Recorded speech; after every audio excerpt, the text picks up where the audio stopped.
upstairs of people sitting on the beach in Asbury Park. Get the hell off the beach in Asbury.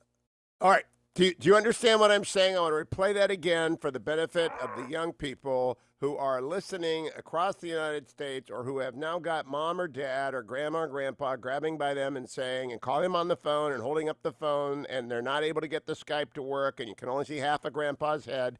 But they know what Chris Christie is saying, and Chris Christie is saying this. So, to folks again, I saw some of these news feeds that I've been watching upstairs of people sitting on the beach in Asbury Park. Get the hell off the beach. Get the hell off the beach and get out of the clubs. Now, I want to explain to you why I thought of that this morning. CBS News ran a montage of young people in Florida for spring break yesterday evening after I had left my quarantine to go and do a show because I'm self-quarantining because I don't want to get sick, and I'm not, thank God. Nobody I know is sick yet. But I know that there are worldwide 220,846 coronavirus cases. I know that 8,988 people have died and that 85,778 people have recovered. But I know the vector spread is vast, and I know that the number of cases around the world undetected is vast. And so I need you to get off the beach. I do not need to hear this from CBS News talking to college kids. Cut number 20. If I get corona, I get corona. At the end of the day, I'm not going to let it stop me from partying. I've been waiting.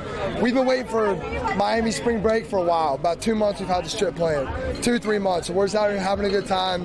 Whatever happens, happens. Like, it's really messing up with my spring break.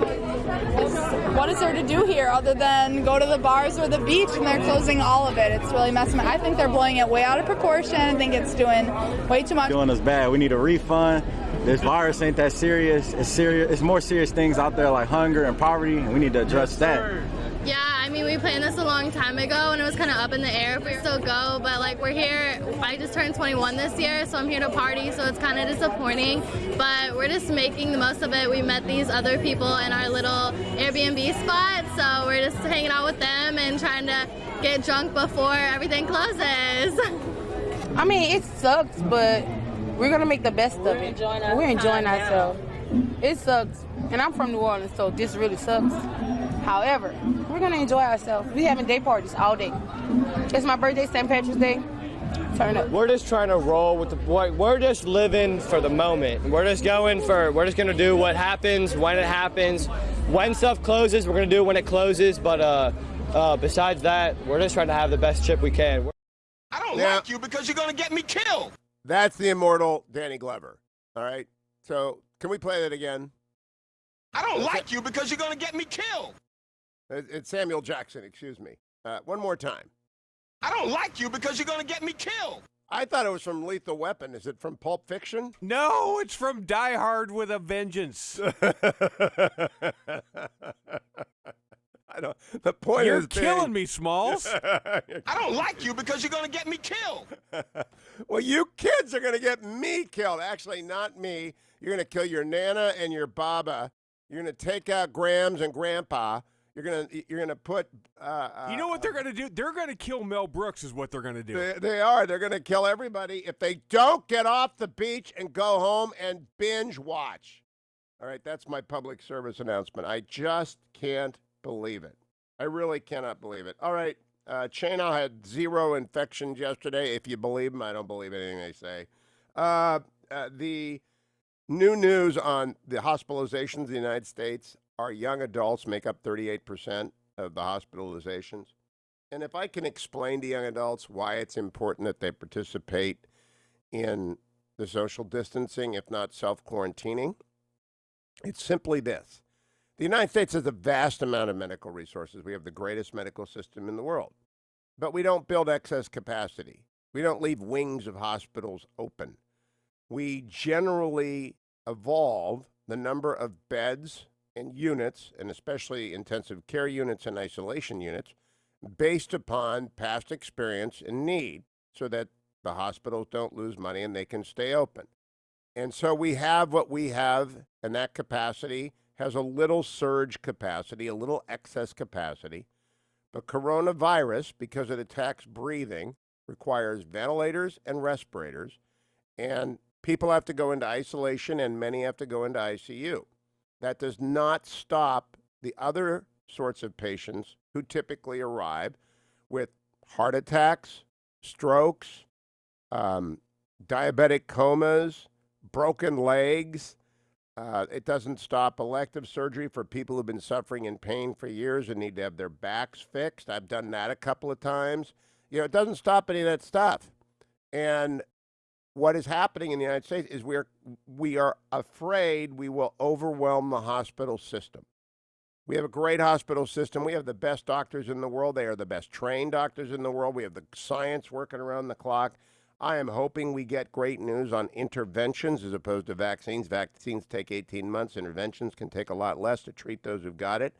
But in the meantime, we have to suppress the virus to buy time. If I could explain it to you this way, we have a meteor coming towards us. Remember what was the name of the movie, Dwayne? The movie with Bruce Willis.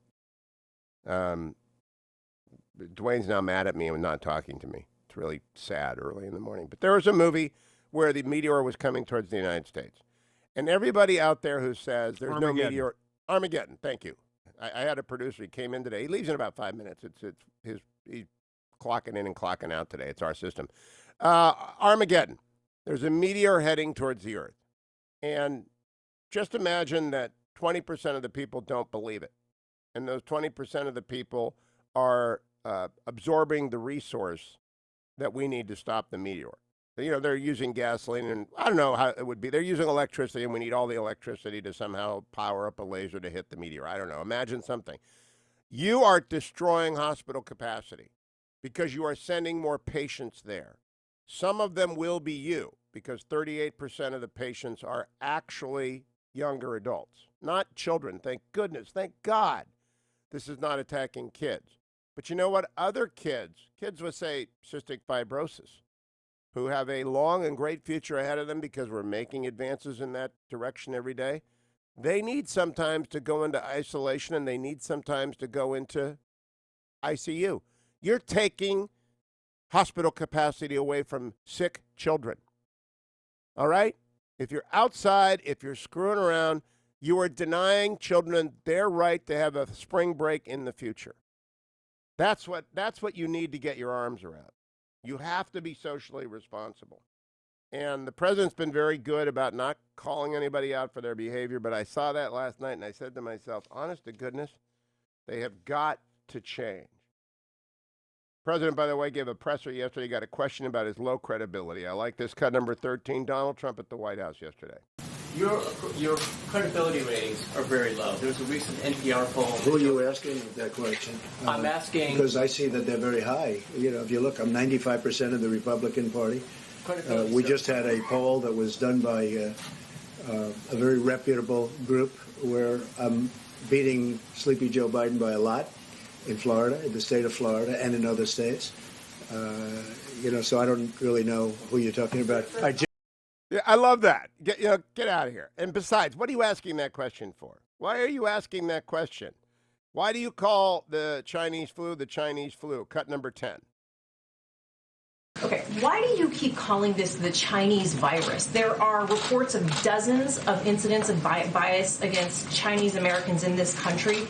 Your own aide, Secretary Azar, says he does not use this term. He says ethnicity does not cause the virus. Why do you keep using this? A lot of people say it's racist. It's not racist at all. No, not at all. It comes from China.